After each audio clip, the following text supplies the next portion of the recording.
there, Kate Lumpkin here, founder of Bloom Ayurveda, and welcome to your free 5 series course on the 5 elements of life. The 5 elements are the root determinants of health. If we think about it, our routines and our habits, the things that we do every single day, those, make up our core health, our immunity, our longevity. And a lot of times we don't even start to think about our routines or our habits until we are experiencing symptoms or until we are sick. And so really taking a step back and understanding, what are the elements within our routines and how those are showing up not only in the physical body, but also the mental, emotional body is just so incredibly important. So today we are going to talk about the first fundamental element of water. So, when we first think about water, yes, we think about hydration. And I don't mean just hydrating with all types of fluids, but I literally mean hydrating with water. And it's not just the quantity of water that we consume, but also the quality of the water. We have to think about what type of water we're consuming. Our body is made of minerals and electrolytes. And if we're just only drinking filtered reverse osmosis water every single day, that filtered water that has no added minerals to it can leach the minerals and the electrolytes of our body and flush them out. And while filtered water is great, it is taking that one step further to really understanding the overall quality of the hydration that we are ingesting on a daily basis. And we can get into, quality of water at a later date. But I just want you to start thinking about the quantity and the quality that you are bringing in for your individual constitution. Some people that, tend to be a little bit more dry need more water. Some people that tend to be a little bit more, have a lot of the water element, kind of have some more phlegm and more mucus. They may not need as much of water as you do. So every person is going to be a little bit different in the quantity of the water that they need. And also, it's not just hydrating with water, but it's also hydrating with healthy fats and oil. Our body needs fat. Our body needs oil in order to function well. Our organs, our mucosa, and the myelin sheath, they all require healthy fats and oils to function properly. I mean, for us, we have this screen door that is really tough to open. So every so often we have to come in with the WD-40 and literally oil it up so it actually can function better. It's the same with our organs. If there's always this feeling of, rigidity, if it's dry, then it's not going to function properly. So we have to make sure that we are ingesting healthy fats and oils on a daily basis that makes sense for our constitution.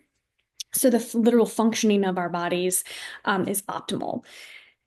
And when I think about water and why this is the first element that I'm leading with is because water is very sacred. If you think about a fetus in a mother's womb, they are literally developing and growing in amniotic fluid, which is like this big ocean. And, that is so sacred and so beautiful because they are not only grown within water, but they are also birthed through water. They are birthed through that amniotic fluid into that portal into this earth. So that is that first element that we're really coming into contact with is the water element. And then I don't know if you've ever, held a newborn, but they're really little and they're super flexible. They curl up into these little balls on your chest. And sometimes it feels like you have to like mush them into their clothes.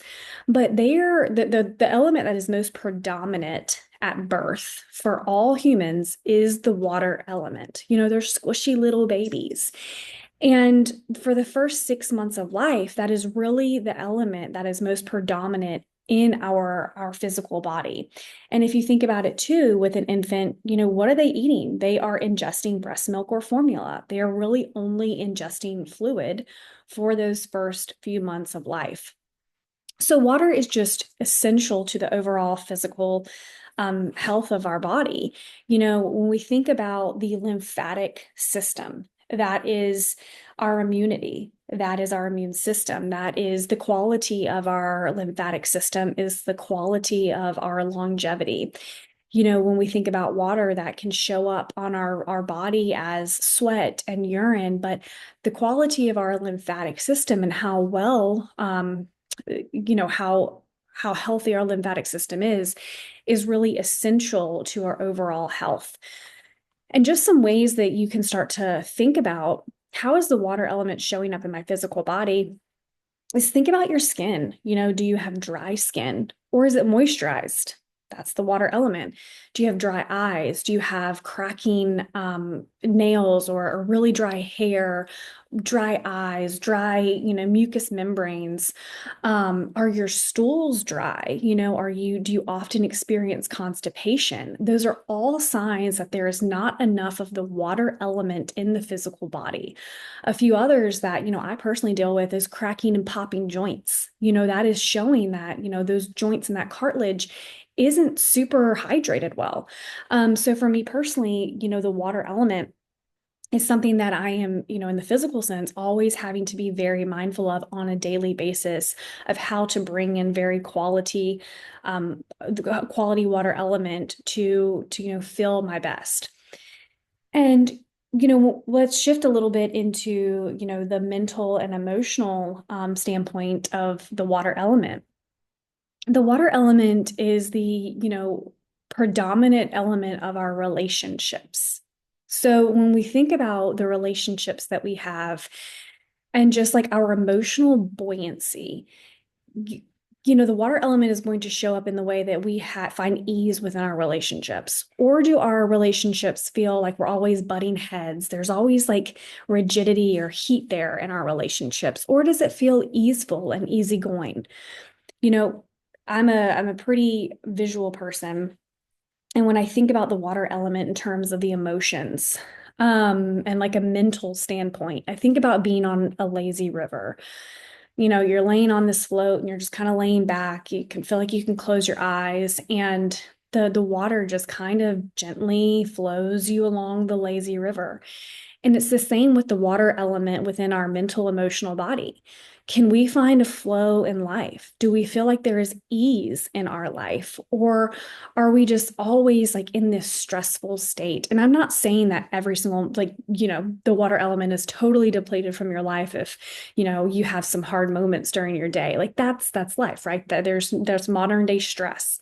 But I mean, is your whole day just always so stressful? Or can you find times when when you find ease, when you find the flow, when you are just able to kind of relax and be spontaneous and go with the flow?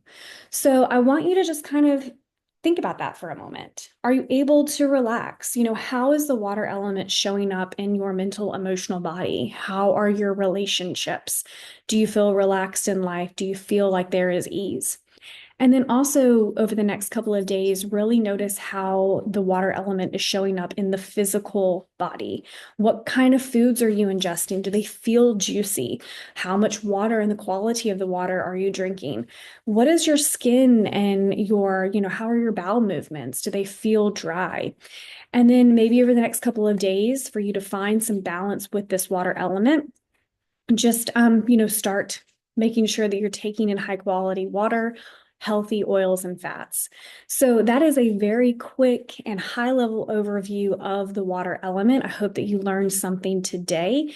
So go ahead and start to audit over the next couple of days how this element is showing up for you. And in the next few days, we will talk about the second element. Thank you so much for being here, and we will talk soon.